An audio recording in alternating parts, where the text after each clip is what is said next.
प्रश्न, कश्मीरी की आदि संत कवयित्री ललदयत का परिचय दीजिए। उत्तर, कश्मीरी की आदि संत कवयित्री ललदयत 14वीं शताब्दी कश्मीरी भाषा साहित्य की विद्वान मानी जाती हैं। सलेश्वरी लल, लला, ललारिफा, ललदेवी आदि नामों से विख्यात इस कवयित्री को कश्मीरी साहित्य में वही स्थान प्राप्त है जो हिंदी में कबीर को है। इनकी कविता का छंद वाक कहलाता है, जिसमें उन्होंने अनुभवसिद्ध ज्ञान के आलोक में आत्मशुद्धता, सदाचार और मानव बंधुत्व का ऐसा पाठ पढ़ाया जिससे कश्मीरी जनमानस आज का देदीप्यमान है। ललदयत का जन्म पांपोर के निकट सिमपुरा गांव में एक ब्राह्मण किसान के घर हुआ था। यह गांव श्रीनगर से लगभग 15 किलोमीटर की दूरी पर स्थित है। तत्कालीन प्रथानुसार ललदयत का विवाह बाल्यावस्था में ही पांपोर पद्मपुर ग्राम के एक प्रसिद्ध ब्राह्मण घराने में हुआ। उनके पति के नाम सोनपंडित बताया जाता है। बाल्यकाल से इस आदि कवयित्री का मन सांसारिक बंधनों के प्रति विद्रोह करता रहा, जिसकी चरम परिणति बाद में भावप्रवण वाक साहित्य के रूप में हुई। कबीर की तरह ललदयत ने भी मसी कागज यानी स्याही और कागज का प्रयोग नहीं किया। ये वाक प्रारंभ में मौखिक परंपरा में ही प्रचलित रहे और बाद में इन्हें लिपिबद्ध किया गया। इन वाकों की संख्या लगभग 200 है। सूत्रात्मक शैली में निबंधित ये वाक कवयित्री की अपूर्व आध्यात्मिक अनुभूतियों की अभिव्यंजना बड़े सुंदर ढंग से करते हैं। योगिनी ललदयत संसार की महानतम आध्यात्मिक विभूतियों में से एक हैं, जिन्होंने अपने जीवन काल में ही परम विभू का मार्ग खोज लिया था और ईश्वर के धाम प्रकाश स्थान में प्रवेश कर लिया था। वे जीवन मुक्त थीं और उनके लिए जीवन अपनी सार्थकता और मृत्यु भयंकरता खो चुके थे। उन्होंने ईश्वर से एकनिष्ठ होकर प्रेम किया था और उसे अपने में स्थित पाया था।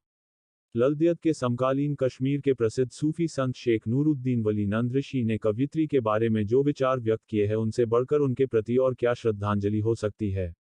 उस पद्मपोर पांपोर की लला ने दिव्यामृत छक कर पिया, वह भी हमारी अवतार प्रभु, वही वरदान मुझे भी देना। सलाद के वाक साहित्य का मूलाधार दर्शन है और यह वैसा ही है जैसा हिंदी के निर्गुण संत कवियों में परिलक्षित होता है। ललदयत विश्वचेतना को आत्मचेतना में तिरोहित मानती है।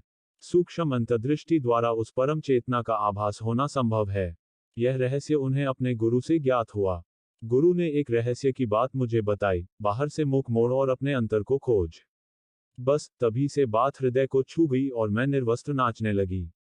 दरअसल ललित की अंतर्दृष्टि दैहिक चेष्टाओं की संकीर्ण परिसीमाओं को लंघकर असीम में फैल चुकी थी। वे ठौर ठौर अंतर्ज्ञान का रहस्य अन्वेषित करने के लिए डोलने लगी। मर्यादा कृत्रिम व्यवहारों से बहुत ऊपर उठकर समृष्टि में गोते लगाने लगी।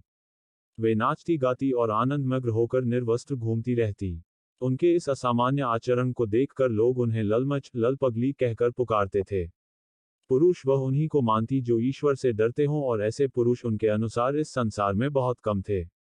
फिर शेष के सामने नग्नावस्था में घूमने फिरने में शर्म कैसी।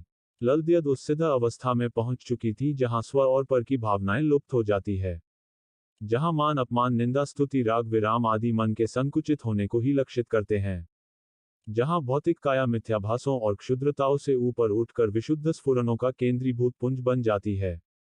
इस अपार संसार में व्याप्त विभिन्न विरोधाभासों और सामाजिक विसंगतियों को देखकर ललाट का अंतर्मन व्यथित हो उठा और वे कह उठी, एक प्रबुद्ध को भूख से मरते देखा जैसे पतझर की बयार में पत्ते जीर्ण शीर्ण होकर झरते हैं। उधर एक निपट मूर द्वारा रसोई को पित्ते देखा। बस तभी से इस विसंगति को देखकर प्रतीक्षारत हूं कि मेरा यह अवसाद कब दूर होगा। ललदयत के एक वाक पद को पढ़कर यह अंदाजा लगाना सहज होगा कि ऐसी रचनाशीलता को आज के युग में कितनी अधिक सार्थकता और आवश्यकता है। शिव यानी प्रभु थल थल में रहा है, इसलिए हिंदू मुसलमान में तू भेद न जान। प्रबुद्ध है तो अपने आप को पहचान, साहिब ईश्वर से तेरी यही है असली पहचान। ललदयत का कोई भी स्मारक समाधि या मंदिर कश्मीर में नहीं मिलता है। शायद वे इन सब बातों से ऊपर थीं। वे दरअसल ईश्वर परम विभूति की प्रतिनिधि बनकर अवतरित हुई और उसके फरमान को जन जन में प्रचारित कर उसी में चुपचाप मिल गई। प्रमुख वाक। हिंदी अर्थ, जीवन मरण के लैकिक बंधनों से ऊपर उठकर, मेरे लिए जन्म मरण है एक समान, न मरेगा कोई मेरे लिए और न ही मरूंगी मैं किसी के लिए।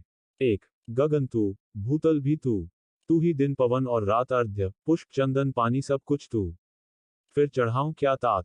दो, प्रभु को ढूंढने घर से निकली मैं, ढूंढते ढूंढते रात दिन गए बीत, तब पंडित प्रभु को निज घर में ही पाया, बस मुहूर्त साधना का निकल आया मेरे मीता। तीन, चाहे लोग हंसे या हजारों बोल कसे मेरे मन, आत्मा को कभी खेद होगा नहीं, मैं हूँ अगर सच्ची भक्तिन शंकर की आईना मैला कभी धूल से होगा नहीं। 4 हंसता छींकता खांसता जम्हाई लेता नित्य स्नान तीर्थों पर वही है करता, वर्ष के वर्ष नम्र निर्वसन वह रहता, वह तुम में है, तुम्हारे पास है रहता। 5 हम ही थे होंगे हम भी आगे भी विगत कालों से चले आ रहे हम भी। जीना मरना होगा न समाप्त शिव जीव का आना और जाना, धर्म सूर्य का है यही। 6 अविचारी पढ़ते हैं पोथियों को ज्यों पिंजरे में तोता रटता राम राम। दिखलावे को ये ढोंगी पढ़ते हैं गीता पढ़ी है मैंने गीता, पढ़ रही हूं अविराम। 7 गुरु ने बात एक ही कही बाहर से तू भीतर क्यों ना गई, तो बस बात यह हृदय को छू गई और मैं निर्वस्त्र घूमने लगी। 8 पढ़े लिखे को भूख से मरते देखा पतझर से जीर्ण शीर्ण ज्यों एक पत्ता। मूढ़ द्वारा रसोइये को पिटते देखा बस तभी से मन मेरा बाहर निकल पड़ा।